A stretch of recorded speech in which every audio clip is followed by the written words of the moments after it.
In this video, I wanted to show you guys a truly impressive monitor that I've been using every single day for the past 3 months. It is called Feelworld Master MA7U, and it is by far my favorite budget camera monitor I've ever used. It costs about $370 and I'll leave a product link down below the video in case you're interested. I like the fact that the monitor ships with a nice travel case, so you don't need to buy it separately. Inside of it you get HDMI to mini HDMI cable, SDI and D-Type cables, cold shoe mount and instruction manual that I already lost.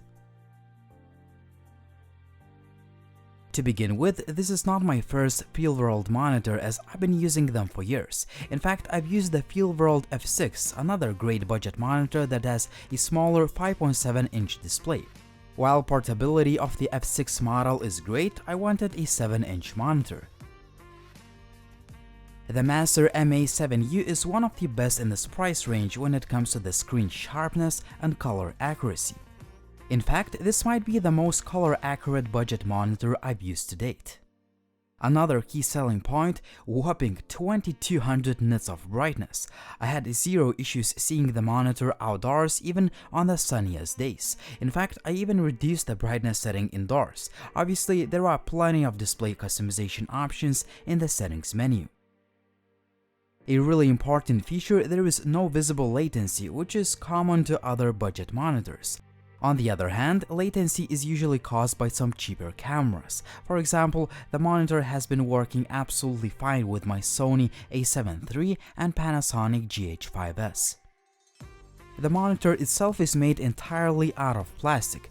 I wouldn't say it feels very premium, but the overall build quality is pretty good, and I have no complaints. On the other hand, I wish the monitor was made of metal like the regular Feelworld Master MA7. That would have made the MA7U a perfect budget monitor.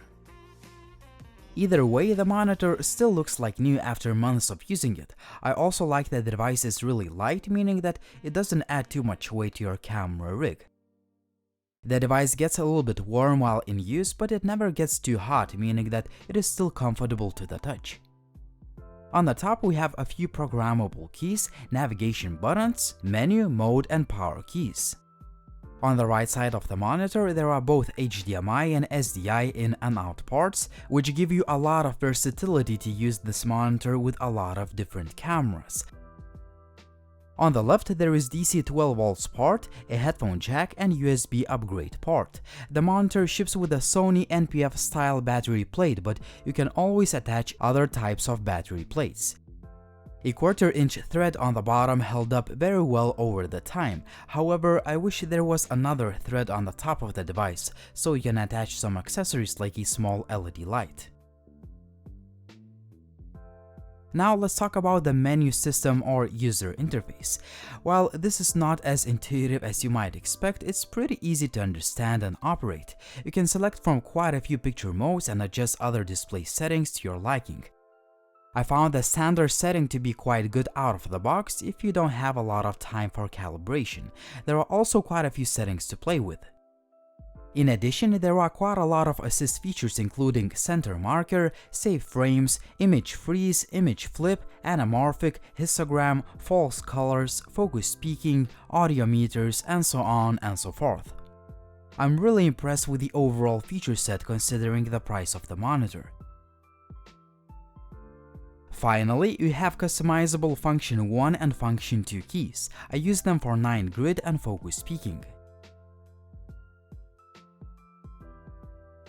The battery life depends on the battery size you choose and the brightness output. I mostly use NP750 batteries and I would say that they last at least a couple of hours on a single charge. Another key aspect, the monitor does not drain a lot of power while in standby mode like some other budget monitors. Overall, I'm really impressed with this monitor, which has been my everyday workhorse for the past 3 months. I really like its brightness output, color accuracy, and the overall display quality. You also get all the parts you need and plenty of assist features and settings to play with. A few complaints would be that there is no 1/4" thread on the top of the monitor for accessories. Also, I wish the monitor was made out of metal, like the regular MA7 monitor. Despite that, you get a lot of features for the price. In fact, I might even say this is the most feature-packed and solid budget 7-inch camera monitor you can buy at the moment. I don't just say that, there is a reason why I've been using it for more than 3 months, and I can definitely recommend it. So what do you think about this budget camera monitor? Would you choose this one or would you go with another option? As always, like the video if you liked it, please subscribe to the channel if you haven't already, drop me a comment down below if you have any questions, follow me on social media, and as always, it was Linus, thank you for watching and see you soon.